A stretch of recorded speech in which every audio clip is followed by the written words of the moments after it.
Good morning, everyone, and welcome to America.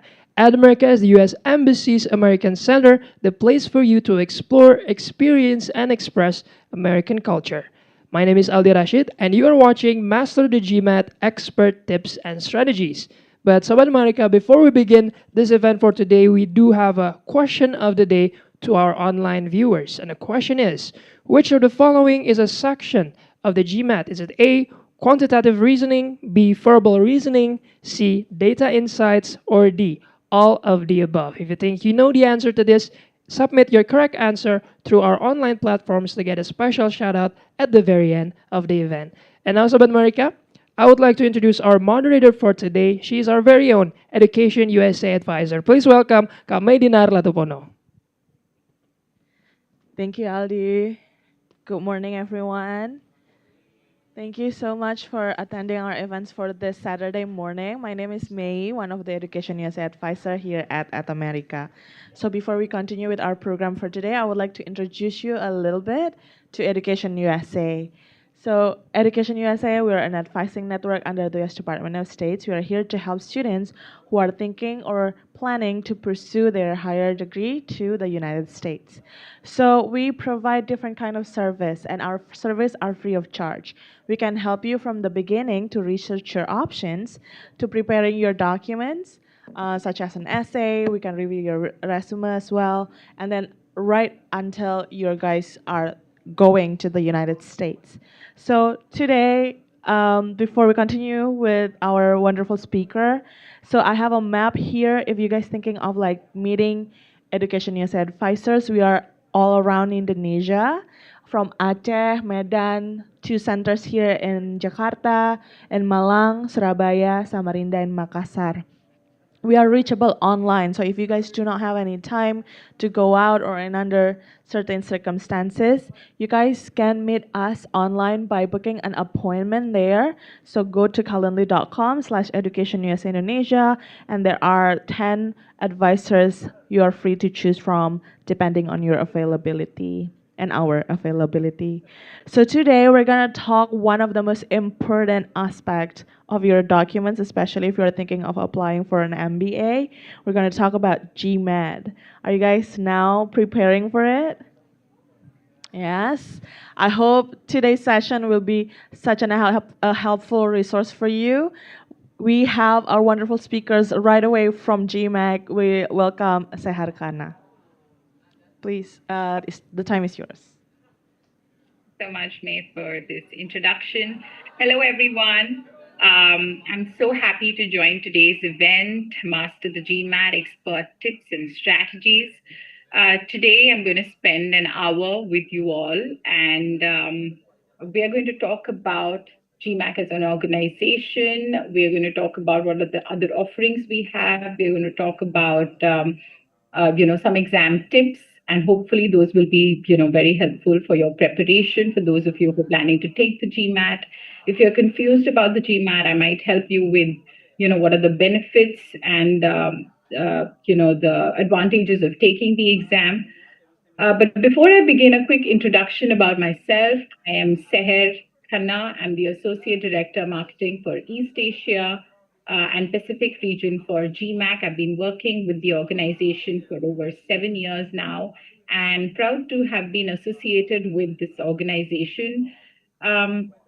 Today, I'm going to talk about, as I said, let me just share my presentation. I'm going to talk about the GMAC mainly.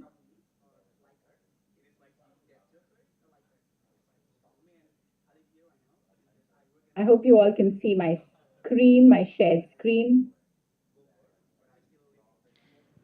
Yes, you can see this perfectly. Great. Like I said, this is the agenda for today.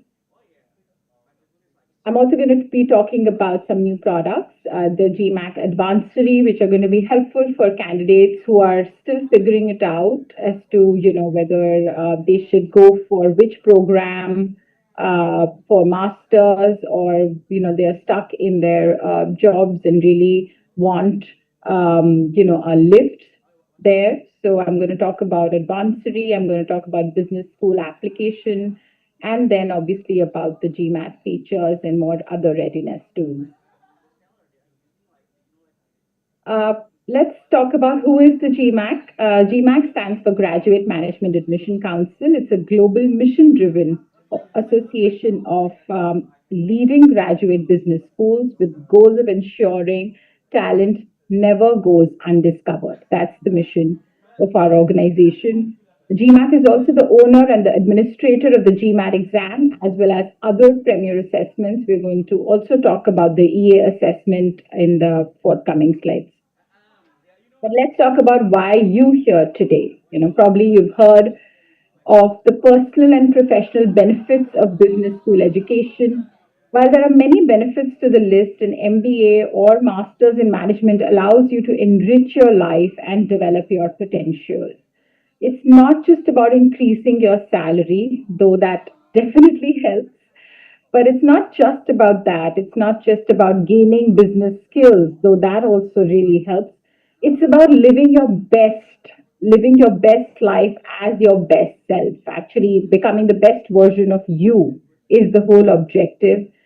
And I'm sure you relate to these motivations, but I just thought I'll list it out there, because that's what we hear from, majority of the candidates when they attend these sessions. How GMAC can support you? Well, we have right starting from advanced, which I'm going to talk about. It's a one-stop solution for all your education planning. After advanced, we obviously go to the next stage where you get to know schools, you connect with schools, and for that we actually have events. We have MBA tour events, in your country as well. In fact, in Jakarta itself, we do. We just recently also had MBA tour events there. Then, once you connect with the schools, you understand which program you want to apply to. You move on to assessment, which is the third phase, and there we have the GMAT, we have EA, we have other assessments to show that you mean business. And the last bit, obviously, once you register for the exam, then it's all about preparation. And GMAC also has prep products. We have some free prep products and some paid prep products to help you with the preparation of the exam. So what I want to say is, with this graph, it's really about the whole journey, right? Starting from researching options for your schools and programs where advanced comes into play, to actually connecting you with business schools where we have our MBA tours online and offline, to actually helping you with the assessment and then preparing for the assessment as well. So we actually make sure that for every part of your journey, we are there to help you. Speaking about Advancery here, so Advancery is actually a new tool that we have recently introduced. How can GMAC help you with meeting your goals? Well, we created a simple tool to just do that. Our latest innovation called Advancery will give you personalized recommendations based on your skills, interests, and goals. You'll get a clear action plan to hit your next milestone and explore programs and certificates to see what works best for you. It's all about helping you with the next step with confidence. So what you have to do here is just input, what are your goals, what are your interests, and depending on your current skill set, it'll tell you that these are the skills that are needed. This is the kind of experience that's needed. So it'll help you with tailor-made options for your career. So it'll give you like, these are the certifications or these are the programs that will help you achieve your goal. And it gives you a step-by-step action plan to do that. So really gives you, think of it as a personal consultant with you. This is, like I said, a recent launch of the GMAC, and we're very happy to say that we are here actually with this product to help candidates with their journey. It's an AI-based tool, as you must have figured out, which also actually gives you some Reddit feedback, which is some real customer feedback, real candidate feedback, student feedback from how the programs experience has been, what they've been experiencing. So it really helps you with understanding what your path should be and what kind of programs are the right fit for you. Speaking about evaluation, holistic evaluation process, so even though we will be talking a lot about GMAT today, as you embark or continue your business school journey in pursuit of your goals, it's important to know that admission process is not all about the exam score. There are some other important admission officers, there are some important aspects that admission officers actually evaluate on your application, such as your job skills, your leadership skills, and motivation. This is why you submit your resume, your essay, extracurricular activities, recommendations, and have interviews.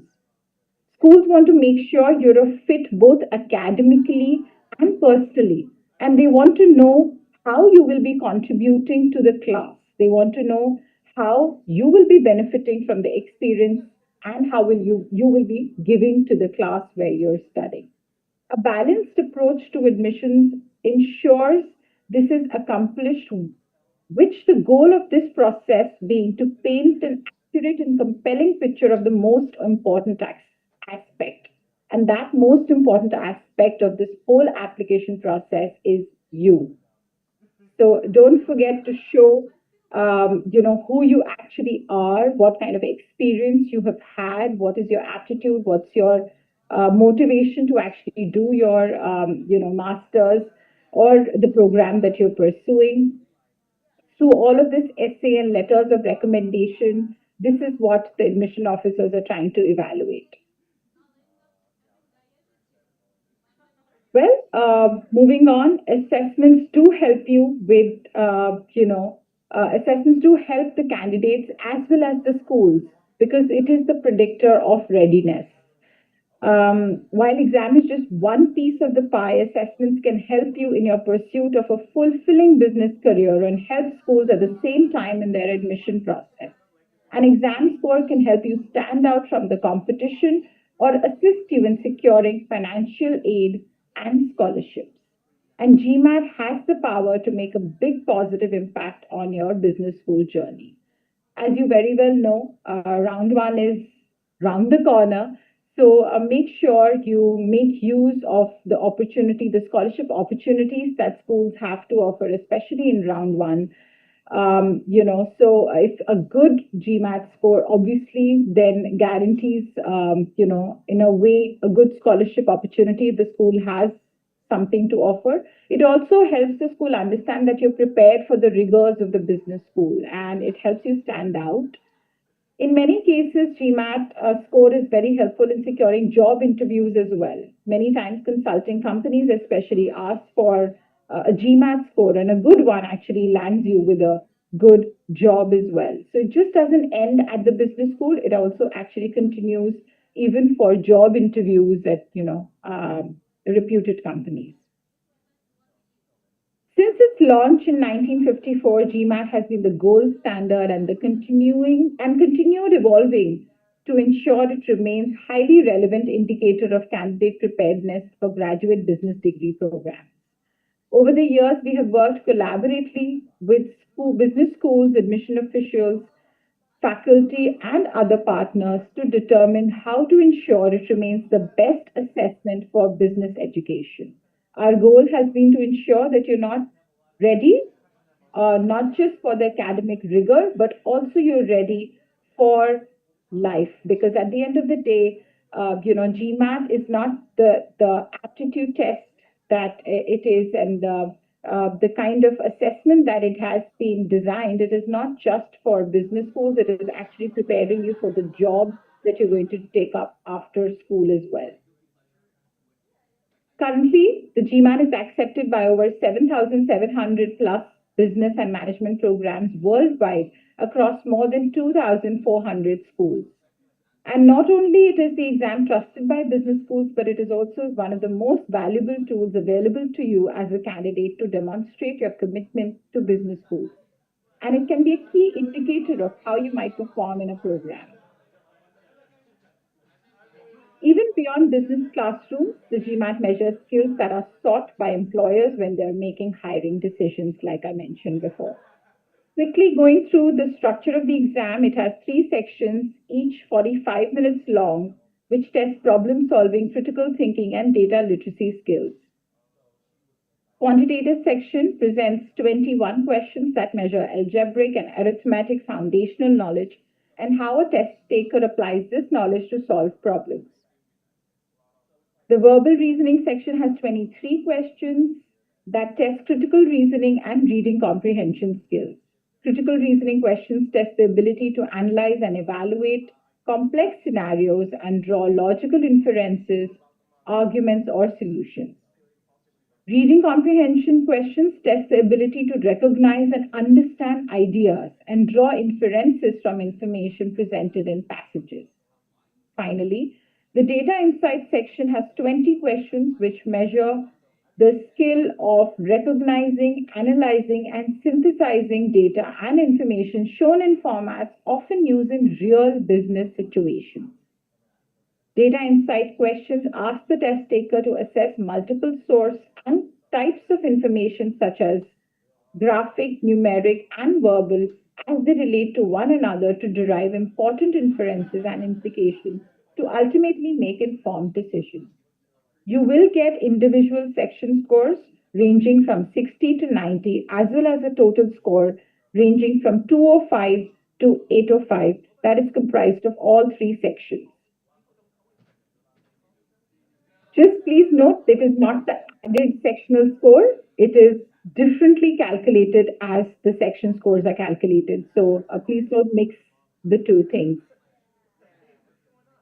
You can take GMAT at any of the test centers located around the world. In Jakarta also we have test centers and online from the comfort of your home. It is absolutely up to you. There are 2 delivery channels, like I said. Depending on whatever is convenient, you could take it. The exam is the same, with the same content, same scoring, same reporting. So it's absolutely up to you. Speaking about the candidate-friendly features that we introduced, while all exams are challenging, GMAT is built for your ambition and is focused on you doing your best. And that is why it is jam-packed with friendly features to make sure it is stress-free as a testing experience as possible. First feature that we have is the question review and edit feature that allows you to review questions you answered within each section and change up to 3 responses. While the select section order, you can take the exam in any order and the optional break also in any order as you like. And lastly, I love pointing that out, that GMAT broadly is accessible to everyone. So accommodations are available for GMAT test takers who meet certain eligibility criteria and document their request. Speaking about the scoring methodology, well, the final score of each section of the GMAT is based on the characteristics of the questions you answered correctly, incorrectly, and the number of questions you left unanswered. So one first tip for you all will be to not leave any question blank, because you will get negatively impacted for it. Each section of the GMAT is question adaptive. This means the test chooses from a large bank of questions to adjust itself to your ability level based on how you answer each question. As a result, you will not get many questions that are too hard or too easy. Here's how it works. The first question you will get will be of medium difficulty. As you answer each question, the computer uses your answer along with your response to earlier questions to decide which question to give you next. If you have answered it correctly, you will get a slightly harder question. If you answer that incorrectly, you will get a medium difficulty question. And if you answer that incorrectly, you will get an easy question. Basically, what the exam is trying to understand is your ability to understand that what is your skill level, what is your understanding level of that particular concept.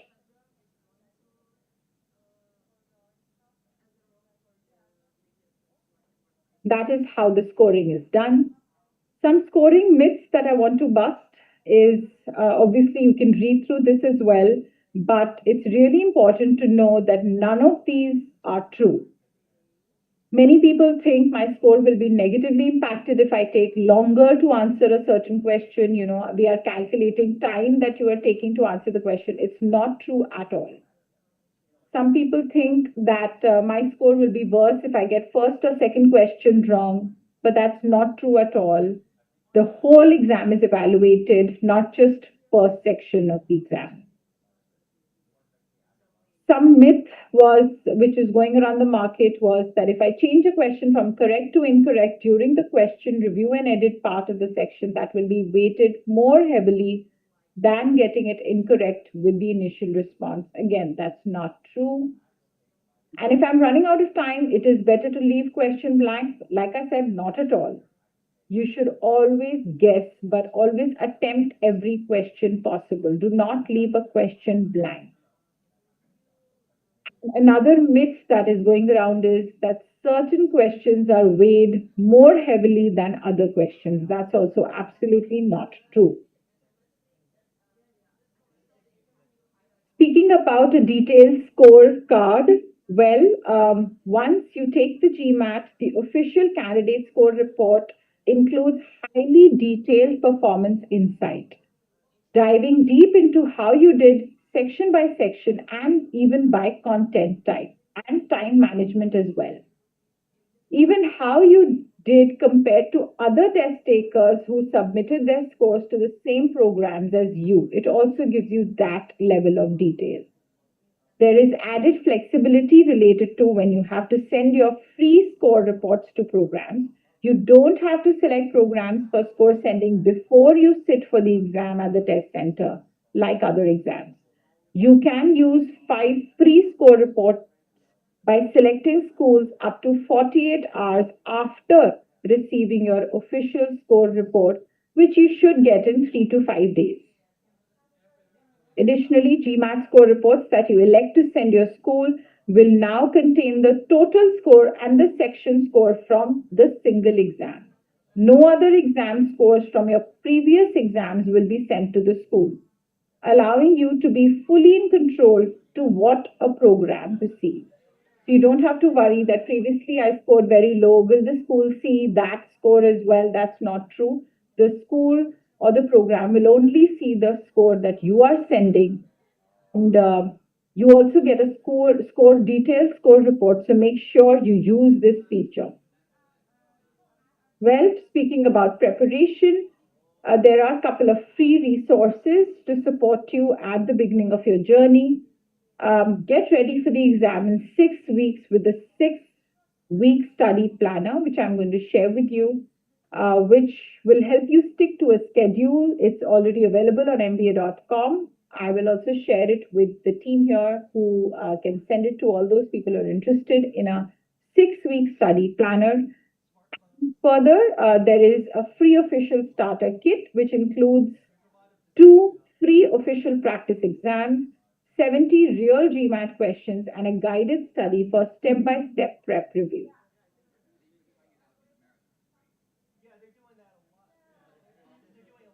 Speaking of, more prep, well,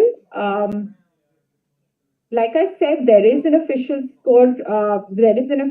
starter kit, which is all about free exams, 2 free practice exams, and 70 real GMAT questions to try. There are also some paid prep that we have, exam pack 3 and 4 and exam pack 5 and 6, really helpful exam packs which can actually prepare you for the GMAT. Now let's delve deep into how to prepare for the quantitative section, how to prepare for verbal, and what are the tips for data insight. I'll go through each of these section tips and strategies in detail to help you, especially those who have already started preparing for the exam or those who are planning to start anytime soon. About the quantitative section, well, the skills that quantitative section is testing, as you very well know, there are 21 questions that measure algebraic and arithmetic foundational knowledge and how a test taker applies this knowledge to solve problems. Calculator use is prohibited, but all the math that's needed is already taught in high school.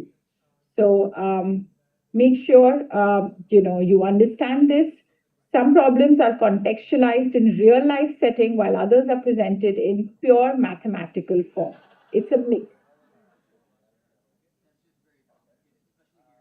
This is the mathematical knowledge that is expected out of you. I'm sure most of them are familiar. So you can go through these topics. These are the topics that will be expected, and there'll be questions around these topics in the exam. No geometry knowledge is expected. Well, let's get to some real tips for you. Whether that question gave you a challenge or not, it's really important to understand how to approach quantitative reasoning at the GMAT exam. First, understanding the problem by reading it very carefully. If you were not put on the spot in a webinar, you would have been able to deduce it. It's just simple questions that are asked. It's really important to understand that the questions are very logical, they are very foundational. What is testing? It's testing you is on foundational knowledge, conceptual knowledge, and it's also testing on how you behave or how you are reacting in a stressed environment, because at the end of the day, time is limited, right? So you can obviously get better with practice. That really helps. Once your concepts are clear, then take a lot of practice exams because that really helps you understand how to solve the question quickly and also under stress. When you take your practice exam, they're also timed. These mock exams really help you prepare for the test. Second tip would be identify the relevant math concept in the problem, what it's trying to test you. And third one would be check your answer against the question being asked. Correct answer is right there. You have option right there. It's just that you have to verify that it is the correct answer. So just do verify. Once again, once you also solve the question, just verify it because it just increases your accuracy. General strategies, which I'd like to share with you, which you can read as well, is pace yourself. Don't take too long double checking answers as well. You have roughly 2 minutes, 9 seconds per question. Scan all answer questions before working on the problem. If a problem doesn't show a diagram, drawing your own on your working sheet always helps. And most important feedback is don't waste time on a problem that's too hard. Take an educated yes and move on. Because at the end of the day, if you get stuck too much with one problem, then you're missing out and then you will leave questions blank, which will lead to negative marking. So it will impact your score negatively. So it's best to always make sure that you're not spending too long on hard questions. You just have 2 minutes per question.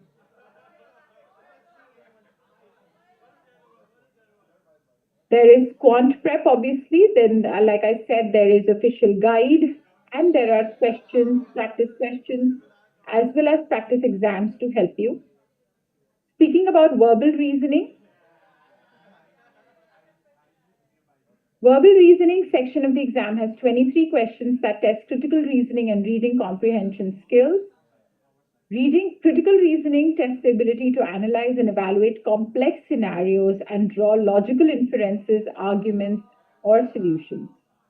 Reading comprehension questions test the ability to recognize and understand ideas and draw inferences from information presented in passages.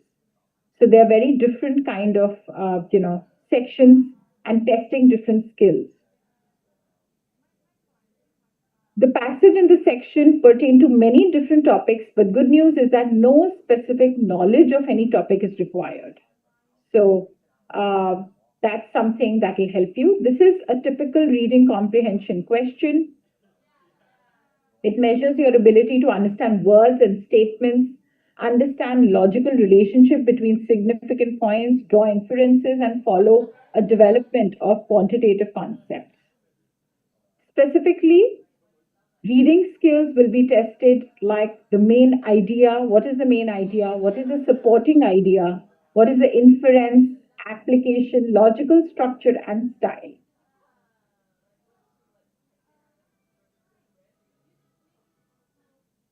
Strategies that I'd like to highlight is read all the answer questions before making your selection. Even if you think you know the correct answer, make sure you're reading all of the answer options.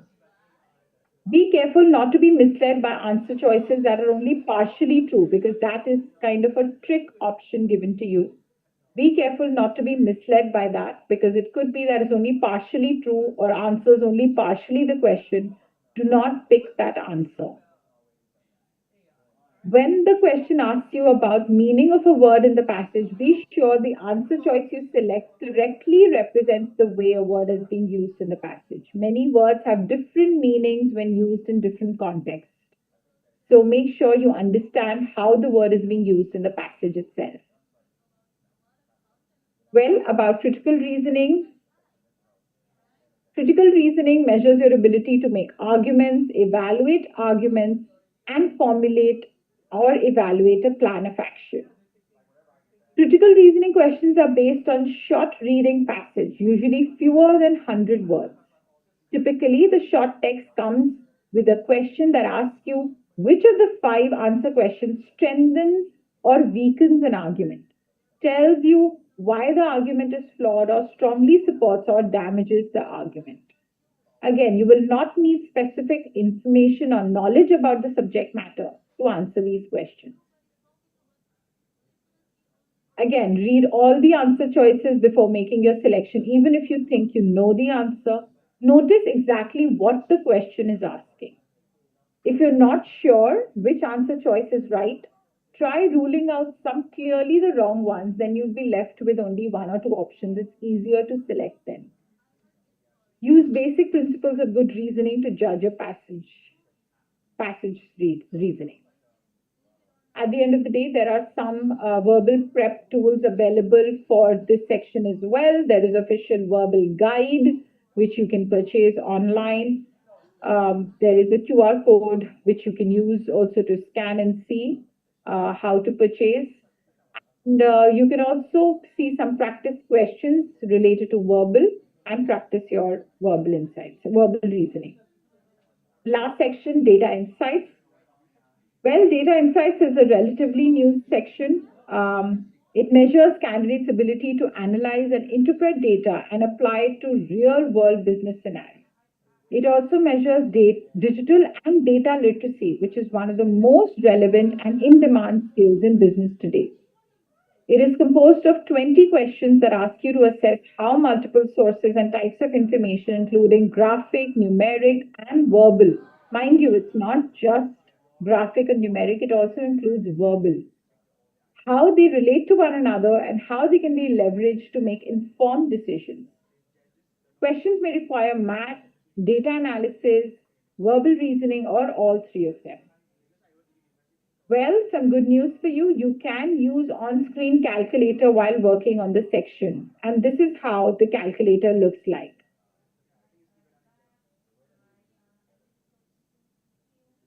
Data sufficiency questions look like that. This is a sample.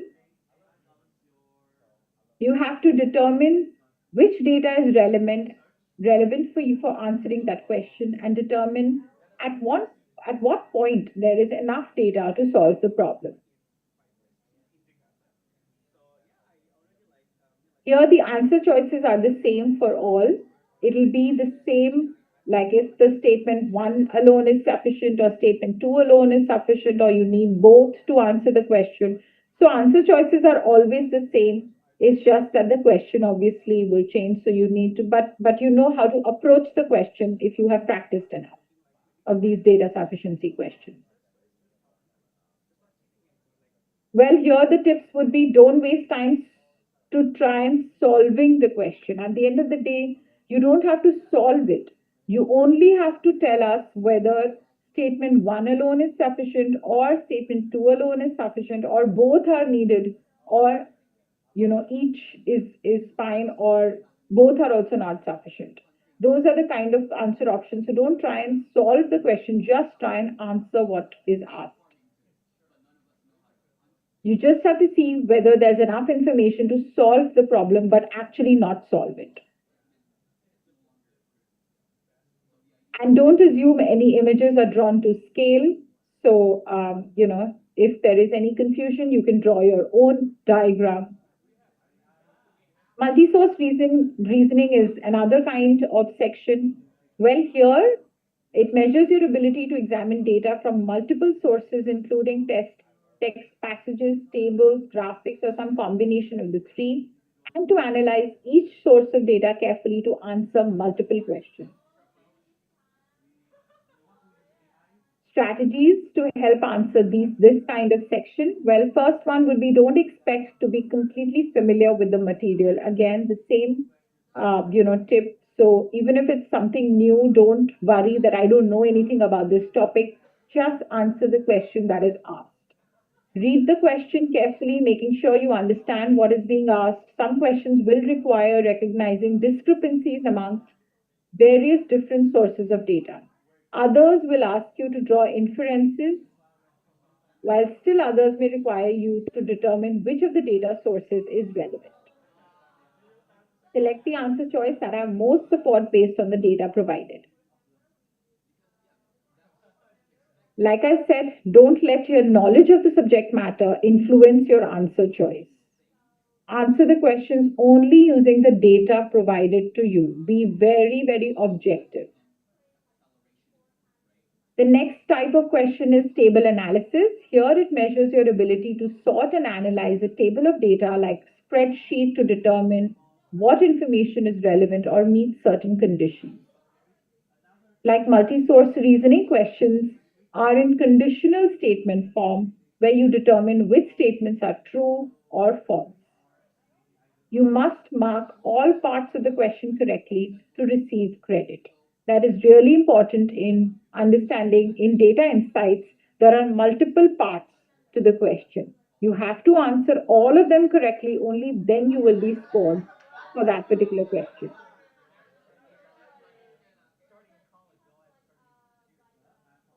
Examine the table and accompanying text to determine the type of information provided. Read the question carefully to determine the data analysis required and know the choices you have to make by reviewing the answers. Focus your attention on whether the given condition has been met or not. That's the only thing that you need to worry about in table analysis kind of questions. The next part is two-part analysis. Well, here it measures your ability to solve complex problems. These could be quantitative, verbal, or a combination again of both.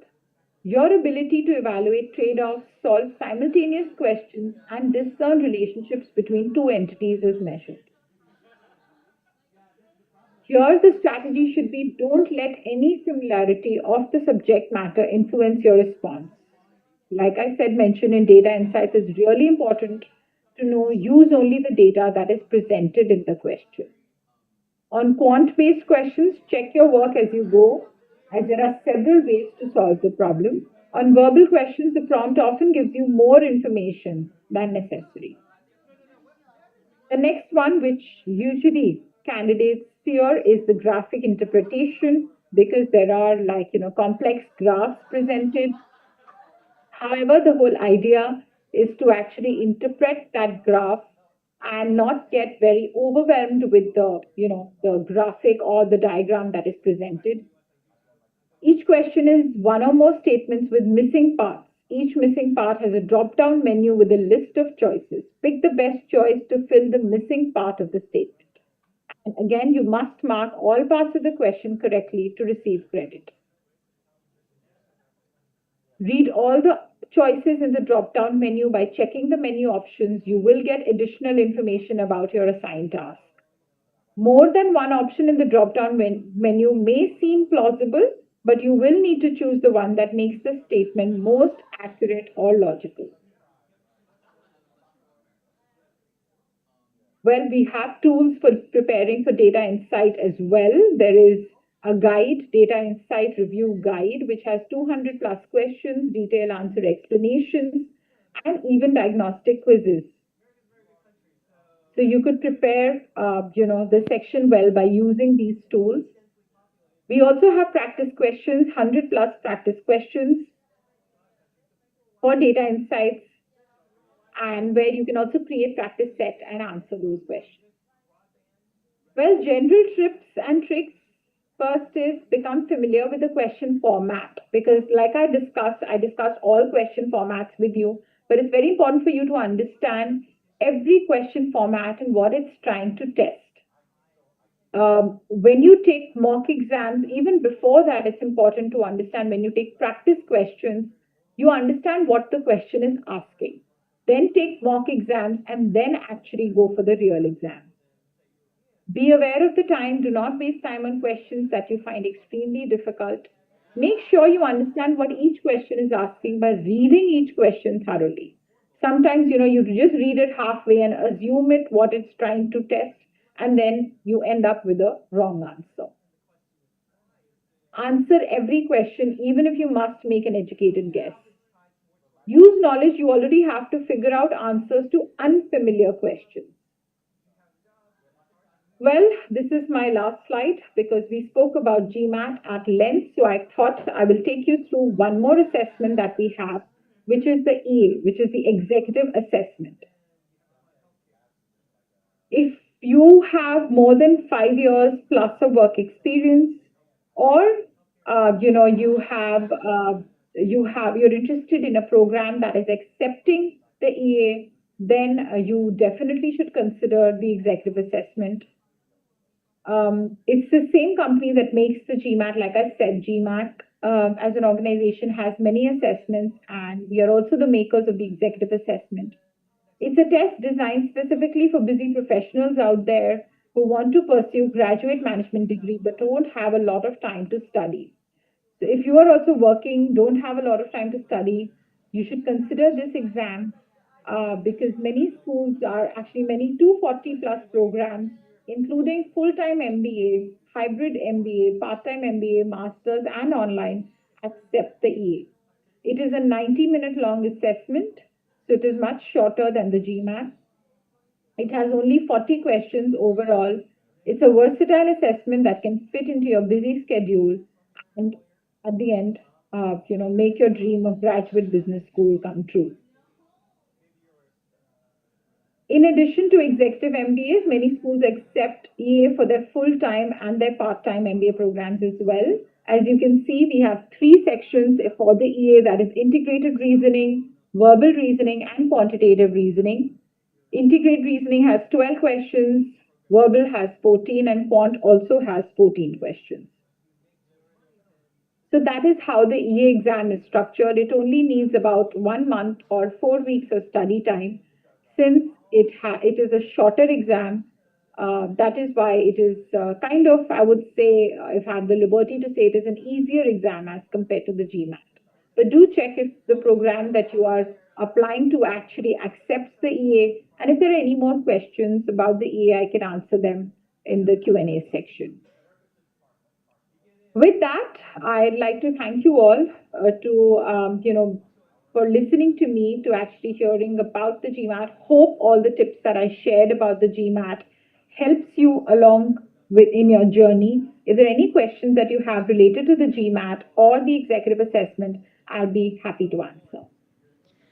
Thank you, Sehar. This is such a wonderful presentation. I learned so much in this 1 hour learning more about GMAT, and I realized it's so difficult.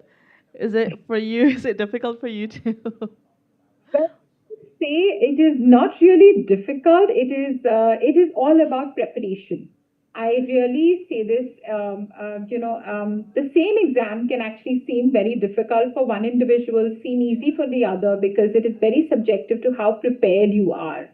And I can't stress this enough that it's all about taking practice exams and mock exams before the real test.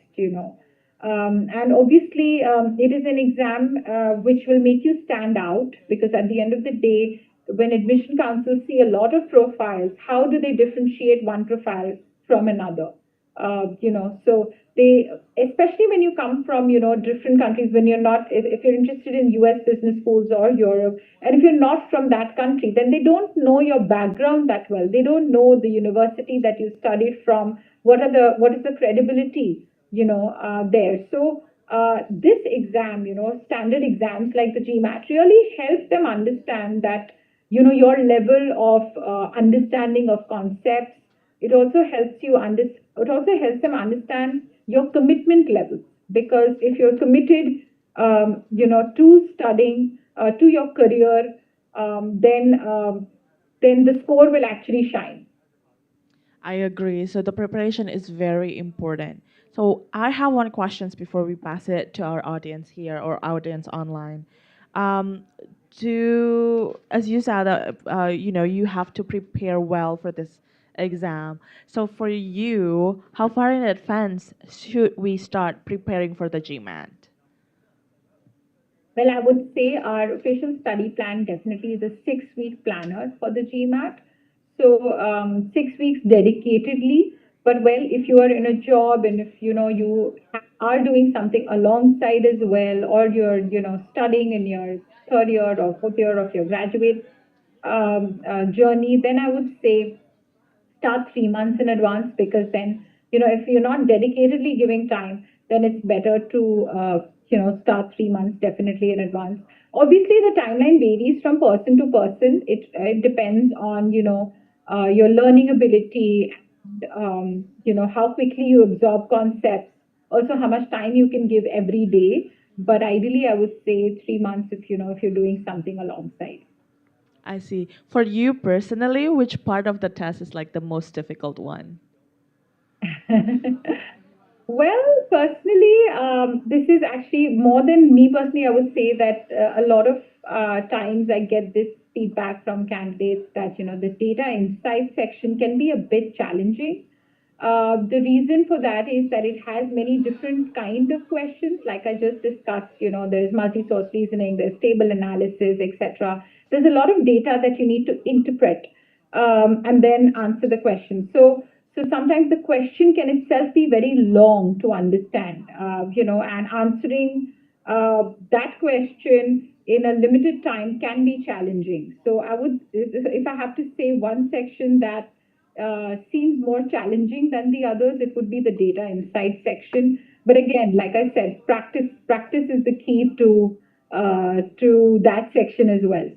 I see. So practice, practice, and practice. Yes. Okay, let's go to our audience here. So, guys, if you have any questions, please raise your hand. Yes, and we have our staff here to help you out. Please stand up and introduce yourself. Check. Hi, Sehar. Great to see you. My name is Zufar. You can call me Zufar. And yeah, I'm just starting to learning some GMAT, but I still don't know what time should I take the test day. So my question is, do you have any tips do you have any tips for stress and time management during the test day? Because it is so stressful. We already facing some difficult questions, some nonsense question, but the time is ticking behind us. And I want to know what kind of routine that you implement during the test day, especially in stress and time management. So that's my question. Thank you. Thank you. What's your name again? Zufar. Zufar. Yes. Thank you. That was a very good question. So yes, how do you Yes, manage your thanks, stress? Zufar, for the question. Well, stress and time management and how you perform under stress is what actually the test is therefore. So that is what it's exactly trying to test. Well, I would suggest for stress management specifically, meditation is something that works wonderfully.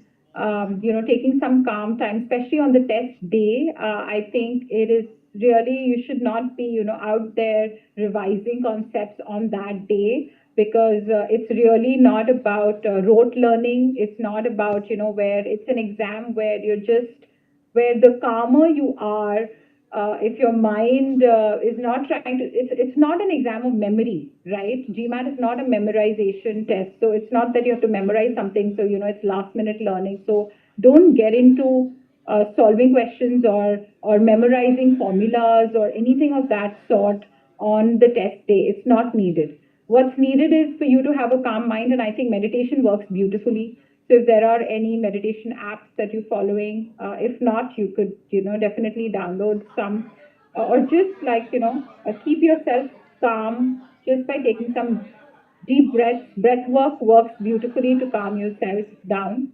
So just deep breaths should help you on the test day before the exam.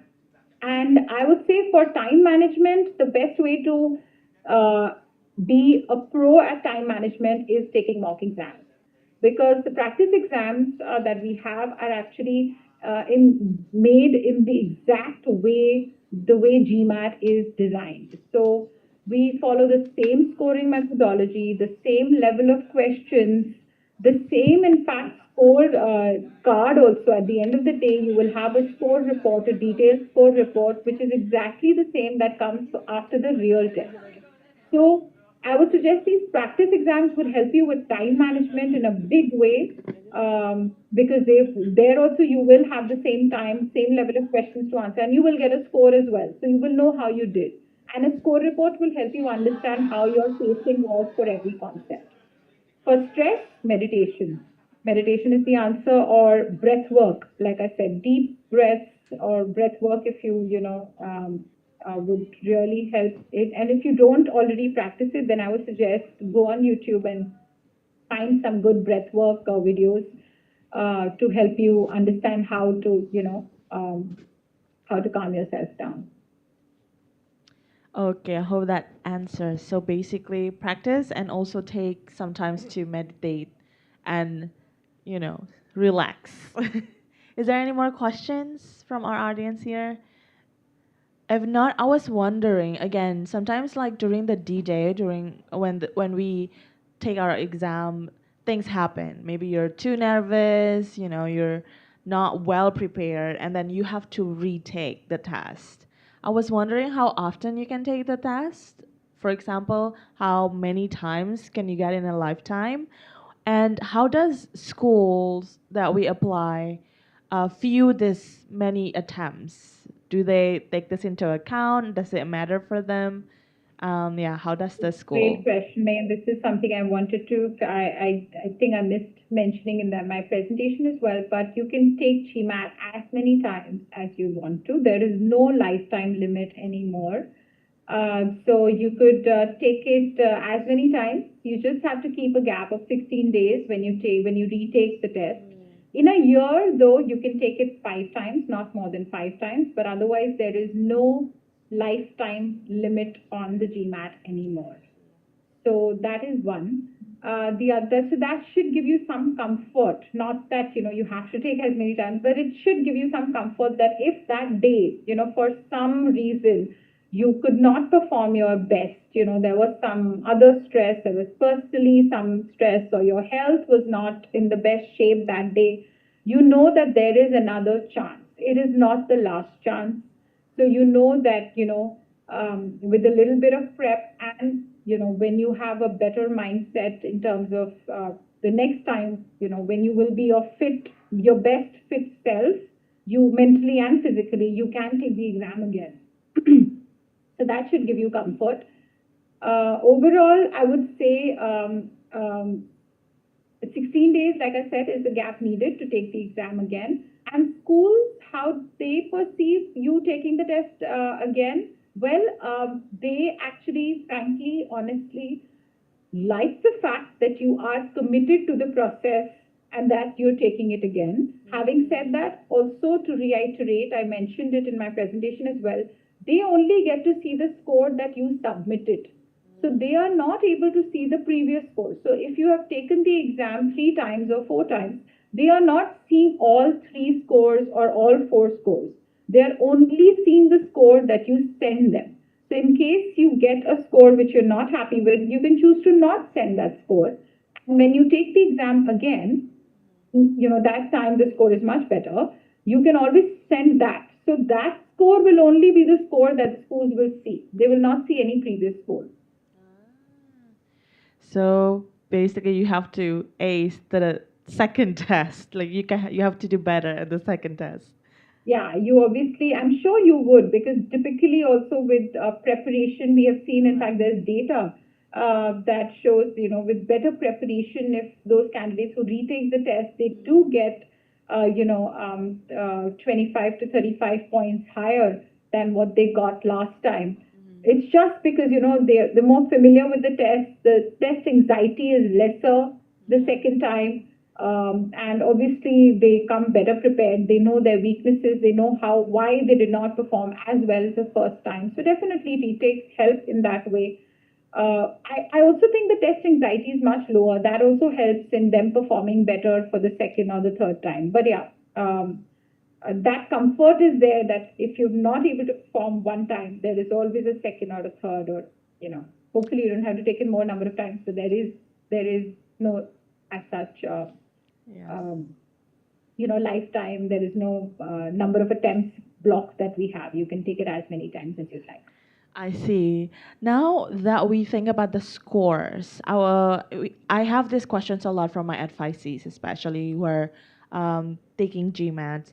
Is the you know what GMAT score do top MBA programs look for, and how can they leverage their GMAT scores for, say, scholarships or fellowships programs? So, can you repeat that question? If you're saying that how the schools are How can they using it. leverage the GMAT score for scholarships? But usually, yeah, what score do they look for? So, well, every program will have a different score. So, what I can do is maybe I can send you an average of scores that the schools receive. We have prepared a document, that is not for scholarships particularly, but it is an average of what scores that the schools received across the world. And I have that document. So maybe I'll send it to you and you can send it to whoever is attending the session today. That would be an important piece of information for them. But well, I would say that for schools, you need to check with the programs because every program will have a different cutoff for scholarships. And having said that, I would say round one is a great time to, if you're considering scholarships, because that is when schools are also giving away a lot of merit scholarships on basis of the GMAT score. So a great GMAT score will definitely help you get a good financial aid, and schools really appreciate, the fact that you made that much commitment, even if you're taking the test second time, third time, fourth time, to be able to get that scholarship, which is a huge amount at the end of the day. So it's absolutely worth the effort, is what I'd say. But on the average scores, I'll send you the document separately because there are so many schools. It is with different scores that they accept, different score range, in fact, that they are accepting. So that should be helpful, I think, for the candidates who are attending the session today. Thank you so much, Sehar. Maybe I have a little follow-up questions before I ask another audience here or online to answer ask you questions. But talking about the score again, that there are average scores that are accepted by the schools. Some students usually they already take one time GMAT, and then apparently the score fall slightly behind the average, maybe by 10 to 20 points. Would you advise them to take another GMAT test or just continue with the score that they already have? And it's only Well, it depends. I would slightly. say on the profile, it's a subjective question. It depends on the profile because at the end of the day, if overall your profile is great, if you have great GPAs in your graduation, if overall your work experience, speaks for itself, you've done some great projects, so it really depends on your other parts of the profile. Like I said, exam is just is just one part of the whole profile of you. Whereas you're trying to project not just the GMAT, but you're also projecting your GPAs, you're projecting your work experience, you're projecting your extracurricular activities, you're projecting what hobbies you have, you're projecting, the whole personality of you, right? Through different documents or essays. So if everything else works really well, and maybe if the GMAT score is slightly lower than what a school would accept, then I would say go for it. Go for it. Show your profile. Also, in a way, you can also talk to the admission officers. What I see now, more and more so, The admission officers are so friendly and would actually help you guide in the process. So, at MBA tours, or if not just the tours, you can also write to the admission officers, directly that you have this GMAT score. Do you think you should apply at this score? Given you have other things in your profile which should shine, or should you wait, take another GMAT? I mean, they would actually help you also guide, saying that if this is your GMAT score, maybe you should definitely apply. Or they might say, this seems lower than what our threshold is, so it's better to wait it out and give it again and then come to us. So I would suggest you two things. One is obviously your own analysis of if your other part of the profile is shining, then a little slightly lower GMAT score should also be fine, because your overall profile would be great still, right? But if the other parts of the profile are not that great, if you don't have a great GPA, then I would suggest take the exam again, because then you need that push through the GMAT to shine your profile. And the other bit, like I said, talk to the admission officers if you are still confused about your chances. Talk to them; they will tell you whether you should submit as is, or maybe you take it again. You can obviously have a very candid discussion with these schools when they come to your city, in fact. Or maybe write them an email. They'll be happy to come on a call and help you as well. I see. So it's basically because of the holistic review that the US Correct. universities have. So it depends on the school's policy as well. So you can also communicate that with the admissions officers from the schools. Awesome. Is there anyone here wants to ask another questions? If not, let's go to the online. I have one online question here. So now that many schools list GMAT as an optional, how does that? How would you recommend them, especially if they still think of taking the GMAT or not? Because as we know that GMAT is not cheap for many of our students here in Indonesia. So, well, I would say test optionality actually now is a thing of the past. More and more, we are hearing from schools that they actually want to see a score, especially after the policy, US, visa policy changes that have happened, where it's, harder to especially study in the US now. They are saying that, we would actually want to see, because that is one of those things from the government itself. They're trying to only get, smart, talented people into the country. So in that case, actually, schools are encouraging you to actually have a GMAT score.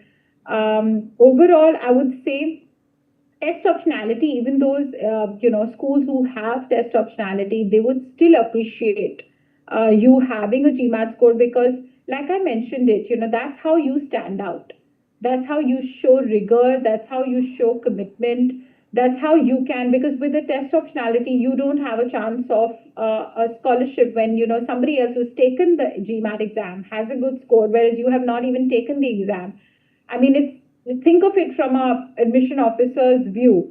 Who would he give a scholarship to? Somebody who's shown commitment, or somebody who's kind of said that, sorry, I don't have a test to show. So not just in scholarships, but even in admission decisions, it becomes very easy for admission officers to choose people who have taken the exam versus who have not taken the exam, because they also know that if you've taken the exam, if you studied for it, you will also perform well during the program, because that is also a very important part of the process, where they want to understand. They don't want somebody who's struggling to even conduct himself, to even go through the master's programs. So, but they know that if someone studied for an exam like GMAT and has scored well, they would actually do well in their program, which is what even the admission officers want, right? They would want their school to be full of people who are performing well in their programs, and then getting further jobs and internships based that. I see. One more questions. Are there accommodations available for test takers with disabilities? Absolutely. Absolutely. We do have accommodations available. You just have to document the request before taking the exam, before you apply for it. But there are accommodations available for people with disability. Okay, so they can just contact the test institution. Absolutely, Okay. absolutely. Yes. So There is okay. information available on mba.com as to which email ID and which numbers to contact, but you just have to document, certain things need to be documented with proofs. And we do provide accommodations for all those people. Awesome. Now, final questions before we close the programs. Sure. Are there fee waivers available? Oh, I wish. This we get asked every time, though there is no fee waiver as such, but I would say that we do have, for prep, we do have free prep products. So there would be lots of mock exams that you can take before. And also the paid ones, I would say, there is this is one thing which I missed mentioning, which is very important, is for every practice exam of ours, you can reset it and take it again. So basically, every exam, there's exam pack 1, exam pack 2, which might seem like 2 exams, but actually there are 4. Why there are 4 is because you take an exam, supposedly you have taken exam pack 1, which is a free one, you take it, you reset it, you can take it again. So basically, every exam that GMAT offers can be reset and you can take it again. So in a way, with every exam, you get 2 exams. So we actually have, I would say, 4 free exams, because after reset, it actually can be taken again. So it's 4. And even the paid exams, which are total 4 in number, you can actually take it twice, so it makes it 8. So that is one thing that is one thing which we can offer in terms of prep. Otherwise, in terms of the exam, we don't discount the exam. There are no waivers available for the exam itself. That is something, as a company, we don't really discount it. So it's hard to give any waivers for the exam. Okay, Sehar, thank you so much for the clarification. Yeah, and the whole presentations and the answers are very beneficial for our students who are thinking of studying MBA, especially to the United States. Okay. Thank you so much, Faith. It has been an absolute pleasure doing this with the Education USA and having this event, which is so well organized. And I love the fact that we have given enough time for me to share everything that I had to, and I really hope this was valuable. Looking forward to more such sessions in the future. But thanks so much for having me here and letting me talk about the GMAT exam, and hopefully it was useful for all of you. Yes, and thank you so much, Sehar, for sharing the all the resources. It's very wonderful. So again, I hope you have a very great weekend, and hope to see you again anytime soon. So yeah, and thank Thank you you so everyone much. for coming to our event for today, and also our audience online. I'll give it back to Aldi. Thank you. Okay, thank you very much to our speaker and moderator. Boleh tepuk tangan dulu teman-teman. Yes, thank you everyone also for coming to today's event. And earlier in this event, we asked you a question of the day. And the question was, which of the following is a section of the GMAT? And the correct answer is D, all of the above: quantitative reasoning, verbal reasoning, and data insights. And congratulations to @r_nay from Instagram for getting the answer correctly. And Sobat America, for more information about our events, you can follow us on our social media platforms. We are on Instagram, Facebook, X, and YouTube at AT America. And that marks the end of our event for today. My name is Aldi. Good luck with your test, and see you at the next Ad America event.